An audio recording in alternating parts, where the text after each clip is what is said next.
রবীন্দ্রনাথ ঠাকুরের প্রয়াণ দিবস উপলক্ষে শুক্রবার মানকর কলেজ ও মানকর মঙ্গলমের যৌথ উদ্যোগে অনুষ্ঠিত হল সাংস্কৃতিক অনুষ্ঠান খুঁজি তারে। কবিগুরু স্মৃতিকে শ্রদ্ধা জানাতে এদিন সকালে কলেজ প্রাঙ্গণে আয়োজিত এই অনুষ্ঠানে ভিড় ছিল স্থানীয় বাসিন্দা, শিক্ষক, ছাত্রছাত্রী ও সংস্কৃতি প্রেমীদের। অনুষ্ঠানের সূচনা হয় রবীন্দ্রসঙ্গীতের মনোমুগ্ধকর পরিবেশনায়। গান পরিবেশন করেন মনশ্রী চট্টোপাধ্যায়, জয়জিৎ মুখোপাধ্যায়, সোমনাথ নায়েক, রূপসা গুহ ঠাকুরতা, অয়ন কর্মকার, নন্দিনী কর্মকার ও বিশিষ্ট শিল্পীবৃন্দ। স্বাগত ভাষণ প্রদান করেন মানকর কলেজের অধ্যক্ষ অধ্যাপক ডক্টর সুকান্ত ভট্টাচার্য। নৃত্য প্রদর্শনীতে অংশগ্রহণ করেন দীপাঞ্জনা ঘোষ, জ্যোতির্ময়ী ঘোষ, দেবপ্রিয়া দত্ত সহ আরও অনেকে। বক্তব্য রাখেন মানকর কলেজের অধ্যাপক তরুণ রায়, অধ্যাপক পল্লব দাস এবং স্থানীয় বিশিষ্টজনেরা। সমগ্র অনুষ্ঠানের পরিকল্পনা ও পরিচালনায় ছিলেন ডক্টর আশিস কোনার ও মলয় শুক্ল। মানকর থেকে নিজস্ব প্রতিনিধি রিপোর্ট, সুখবর টিভি। এই ভাবনা তখন আর ভাবতে পারবে না, তখন মানুষ বলেই ভোটটা চাইতে হবে, তখন ওই বিভাজন করে ভোট চাইতে হবে না। এই কথা প্রচার করতে হবে বাচ্চাদের ভেতরে, যারা গার্জেন তাদেরকে বোঝাতে হবে যে রবীন্দ্রনাথ পড়তে হয় এই কারণে যে রবীন্দ্রনাথের ভেতরে মনুষ্যত্ব বোধ জাগরণের একটা ইঙ্গিত আছে, একটা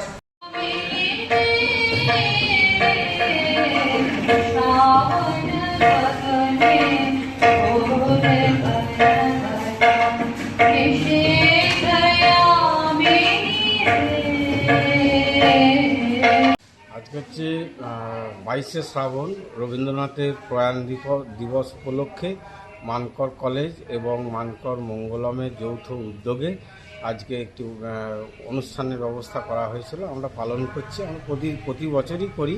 এবছর মঙ্গলম জুড়ে গেছে, এই জন্য অনুষ্ঠান আরও ভালো হচ্ছে, সুন্দরভাবে পরিবেশন হচ্ছে। আমাদের ছাত্রছাত্রী মানকর কলেজে এবং মঙ্গলমের কিছু সদস্য তারা এই অনুষ্ঠানে সার্বিকভাবে তারা রূপায়ণ করছে। অধ্যক্ষের আমার যেমন কিছুটা ভাষণ, একটা সংক্ষিপ্ত ভাষণ ছিল, অন্যান্যদেরও ভাষণ থাকবে এবং সারাদিন অনুষ্ঠান চলবে। আমরা রবীন্দ্র ঐতিহ্যকে আজকের দিনে বহন করার চেষ্টা চলছে।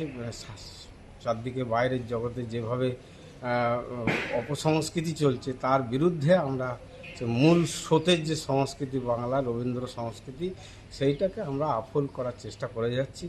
জানি না কতদূর সফল হব, কিন্তু চেষ্টা তো করে যেতে হবে। আমরা রবীন্দ্রনাথকে আঁকড়েই বেঁচে থাকতে চাই বাঙালি হিসাবে। আমি বারবার বলেছি যে রবীন্দ্রনাথের গান, নাটক, কবিতা, উপন্যাস এগুলো প্রাইমারি স্কুল থেকে শুরু করে কলেজ বিশ্ববিদ্যালয় পর্যন্ত যেন পাঠ্যপুস্তকে থাকে, তারা যেন ভালো করে রবীন্দ্র চর্চা করে। রবীন্দ্রনাথই আমাদের বাঙালির মুক্তি, অন্য কিছুতে না। আজ 22শে শ্রাবণ, কবিগুরু রবীন্দ্রনাথ ঠাকুরের প্রয়াণ দিবস। বাঙালি হিসেবে আমাদের গর্বের কবি, যাকে নিয়ে আমাদের প্রতিদিনের চলাফেরা, প্রতিদিনের সংস্কৃতি, যিনি আমাদেরকে দিশা দেখেন, তার প্রয়াণ দিবসে তাকে স্মরণ আজকে রবিহারা দিবস।